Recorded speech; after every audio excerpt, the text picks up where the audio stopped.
Hi, everybody. It is Debbie Peterson of Getting to Clarity, and it's Monday, so I wanted to share with you a little Monday mindset tip.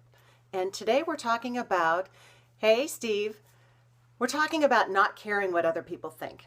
And the reason that I showed the duck at the beginning of this, hey, Captain Backfire, interesting. The reason I showed the duck at the beginning of this is because not caring what people think is a lot like water off a duck's back. So the 7 reasons why you shouldn't care what other people think. The first thing is it really provides you a certain amount of freedom. I mean, it's just so liberating to know that you're doing it. You're making a choice, you know why you're making the choice, and you're good with that.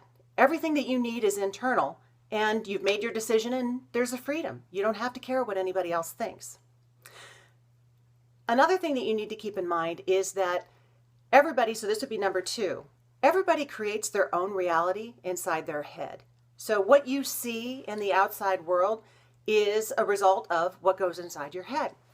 And 2 people can be in the same exact circumstances and they'll come out thinking totally different. They'll have a totally different experience of something. That's because of your memories and your beliefs, your history, your experiences, your values.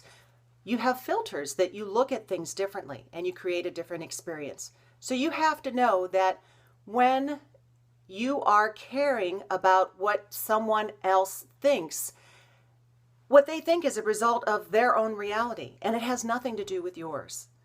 So stick to what's going on inside your own head and not worry about their reality. This is about you and your reality. So the third thing would be the straw. And this is something that I use with my clients and my students a lot. So this is a drinking straw, okay? And my question to you is, what happens when you drink a beverage through the straw, whatever your favorite beverage happens to be? So what happens to the beverage as you drink through the straw? When you're done and you look through the straw, is there anything left in it? No, that's because the beverage passes straight through the straw and there's nothing left inside of it. So number 3 is for you to be the straw. When you have someone else's input or somebody else's opinion or guidance and it's really not making you feel very good, you need to be the straw. You need to let it just pass right through because it's not yours to carry. It's not yours to take on because, again, this is about them. Their feedback, their input is about them. It's not about you. So be the straw. As a matter of fact, I usually carry one of these things around because I need to learn this a lot, and sometimes this is my visual reminder. So get a straw. The fourth would be, we're all put on this earth to shine our light.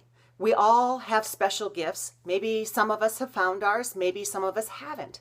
But we all have a purpose. We're all here for a reason. And you're not here to hide your light under a bushel, so to speak. You are meant to shine your light. And don't let anybody dim your light just because it's shining in their eyes. That was a quote I found this week, and I really, really like that. If you've got a gift, if you've got something that you're compelled to do, go out and do it. And don't care what anybody else thinks because this is your purpose. This is what you're meant to do. And again, it's not about them. This is about you. The 5th item would be, who's your tribe? You will have people that support you, that have your back, and I'm a big proponent of the tribe. If you have one, great. If you don't, build one. It's really important for people to have other people that support them, especially women. And sometimes, your tribe, they have your best interests in heart, and, they want to give you advice and they want to give you counsel. And these are the people that you depend upon to do that. And when it doesn't quite feel right, you still have to go with what you believe in. Because again, even if they are part of your tribe, and as important as that tribe is, you need to really depend on yourself and what you're telling yourself, which leads me to my next point, which would be the number 6. And that is trusting your gut. We'll hear a voice, we'll hear a little message, we'll get a feeling about something, and we choose to either pay attention to it or not pay attention to it. So my advice to you is to get used to hearing those voices. I know how bizarre that sounds, but hearing that voice, hearing that message, getting that feeling when you're about to make a decision and going with it. trusting your gut and what you feel on the inside is just so important. So when it comes to what other people think, you trust what you feel. You trust what you're hearing in your head. You know, you trust that message that's coming from your intuition, your guidance, your inner wisdom, whatever that is. So when I try to lead my own way, I stand out from the crowd, but how to connect or build rapport? Well, that's a really great question. And your individualism is one of your gifts. So the first part I would say is that you can connect with other people by sharing your gift, because when you have the courage to share your gift, you give other people the courage to share their gift. So that individualism doesn't have to be something that sets you apart. It can just be what's unique to you. And as far as building rapport, one of the techniques that I teach is called rapport. It's an NLP technique, and I am a certified trainer of neuro-linguistic programming. And rapport is all about matching and mirroring. So while you're shining your light and you're being totally individual and you're sharing your gifts, you can notice what's going on with other people around you. Maybe you have things in common that you like interests. Maybe you hear about experiences that they've had that you want to have or that you have had, that you can find a way to connect. But what if they are not as smart or are mean-spirited? Well, you know, you got to start with where they're at. And I'm not sure in what context you're relating this to, but you have to start with where they're at. You meet them where they're at. And if they don't get what you're saying, you have to find another way to put it out there so that they will get it. And if that means that, you know, you need to phrase it a different way than you normally do, you know, then so be it. Because when you communicate with another person, you're responsible for the communication. If they're not getting what you're saying, then you need to change how you're saying it to fit them. That's your responsibility. And you know what? If they're mean-spirited, it goes back to the straw. They're having a bad day. They are out to make everybody else miserable. It's, you know, misery loves company. And you have to be able to stand in your own light. You have to be confident about the decision that you made or what it is that you're sharing or what makes you unique and why you're doing it. And you kind of have to let it just, you know, pass through the straw. It's not yours to carry. They're the ones having the bad day, not you, unless you choose to. So I hope that helps.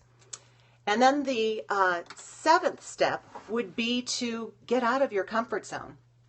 And if you're doing something that's individual to you, then you already are, because that's not easy all of the time. I know when I started my business that it was hard to get out there. I was a behind the scenes person. I am an introvert in most contexts, but except when it comes to my business. So, you know, going out there and sharing what I'm meant to share was difficult. It was outside of my comfort zone. But you know what? It stretched me as a person. And to get to where you want to go, to get to where you have to go to be who you're meant to be, sometimes that just means that you have to do some things that you're not totally comfortable with. And the difference is that you're doing something that makes you a better person. You're doing something that, you know, helps you achieve more. So that would be the 7 ways that you cannot care about what somebody else is thinking. And I hope they help you. If you want to share this replay with someone else, that would be terrific. I'd appreciate it. And if I can be of service, I'd love to hear more from you at gettingtoclarity.com, www.gettingtoclarity.com. And I help serve the midlife woman in helping her to reach for and realize her potential in her next chapter. I've got a program starting on October 15th called the Your Next Chapter coaching program. It's a 10-week program, so if you have an interest, check it out on the website. Meanwhile, here's wishing you the clarity that you deserve. I hope you have a fabulous day. Take care.